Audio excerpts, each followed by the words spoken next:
আসসালামু আলাইকুম ভিউয়ার্স। তো আজকে আবার চলে আসলাম নতুন একটা ভিডিও নিয়ে আপনাদের সামনে। তো আজকের ভিডিওর টপিক হলো আমার খামারের বর্তমান অবস্থা নিয়ে। তো আমার খামারের বর্তমান কি অবস্থা সেটা নিয়ে আজকে আলোচনা। তো চলেন শুরু করা যাক।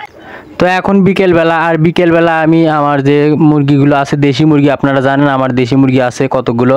তো সেই মুরগিগুলোকে এখন এখানে খাবার দিছি। তো আমি সচরাচর আমি চাল খাওয়াই, সকালে চাল আর বিকেলে চাল, এই দুই বেলায় আমি চাল খেতে দেই।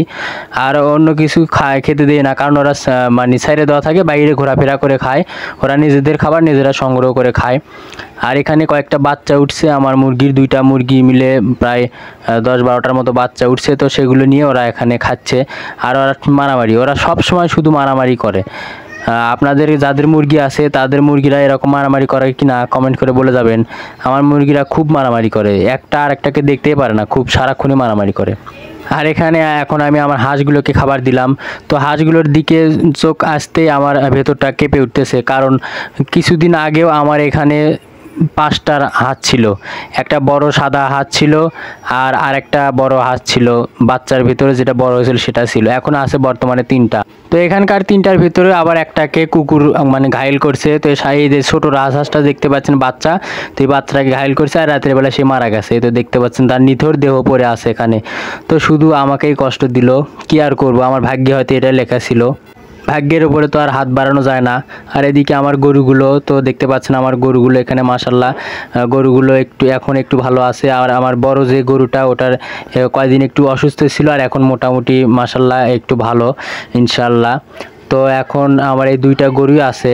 কয়েকদিন পর হয়তো আর একটা গরুর সংখ্যা বেড়ে যাবে, দেখতে পাবেন, তখন ভিডিওতে আবার আসবো।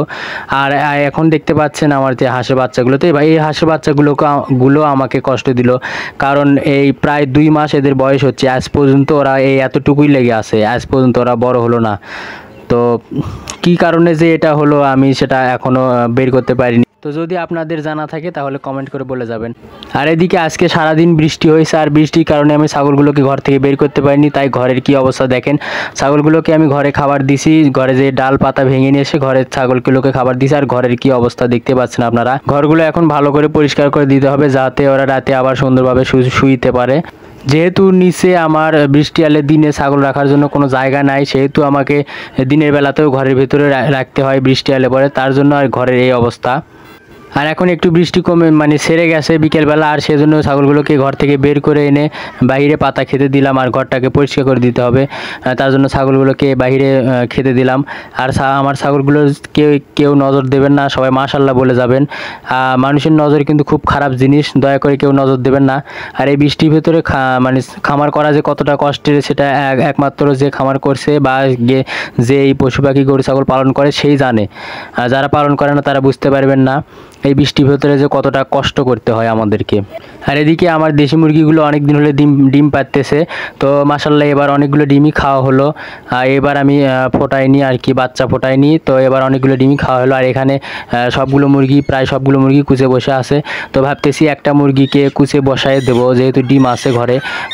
যে ভাবলাম, আর সেই কাজ, ঘর থেকে কিছু ডিম নিয়ে আসলাম। আমি ডিম নিয়ে এসে এখান থেকে বেশ কয়েকটা মুরগি কুচে বসে আছে, আর সেখান থেকে একটা মুরগি নিয়ে আমি ডিম কুচে বসে দেবো আর কি, যেহেতু অনেকগুলো মুরগি কুচে বসে আছে। তার জন্য কিছু ডিম আমি ঘর থেকে নিয়ে আসলাম। এখানে 10টা মতো ডিম আছে। তো এই ডিমগুলো আমি খাঁচার ভেতরে সুন্দর করে দিয়ে, খাঁচার নিচে ছাই দিয়ে, তারপরে ডিমগুলো সুন্দর করে দিয়ে আমি এই মুরগিটাকে ডিমের উপরে বসাই দিলাম, যাতে ডিমগুলো ভালোভাবে ও ফোটাতে পারে, সেজন্য এই ব্যবস্থা করে দিলাম। আর আমার মুরগি বেশ কয়েকটি ছিল, অনেকগুলো মুরগি ছিল, কিন্তু আমার এই গাওরা আর বেজি শিয়াল আমার মুরগি রাখে না, মানে হইতেই দেয় না, বড় হতেই দেয় না। এরা বড় হতে লাগলে এরা ধরে ধরে নিয়ে চলে যায়, ঘর থেকে সন্ধ্যার সময় নিয়ে যায় গাওরা, দিনের বেলা শিয়াল খায়। সব দিকে আমার জ্বালা আর কি, কোনো দিকে আমার মানে খামার করে শান্তি নাই, কোনো দিকে আমার মুরগি শিয়াল বেজি গাওরা মুরগি ধরে নিয়ে যায়, আবার রাজহাঁসগুলো আবার কুকুর মেরে ফেলে দিচ্ছে। তো সব দিকেই অশান্তি, কোনো দিকে শান্তি নাই।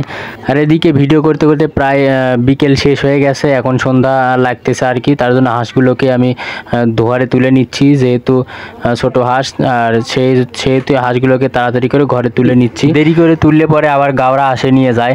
তো কয়েকদিন আগে এই হাঁসের বাচ্চাগুলোকে কেবলই আমি তুলতেছি, তখনই আমার সামনে থেকে গাওরা ধরে নিয়ে চলে গেছে। তো এইভাবে করে গাওরা নিতে এখন মাত্র 15টা হাঁস আছে, আর সবগুলো গাওরা নিচে মারা গেছে।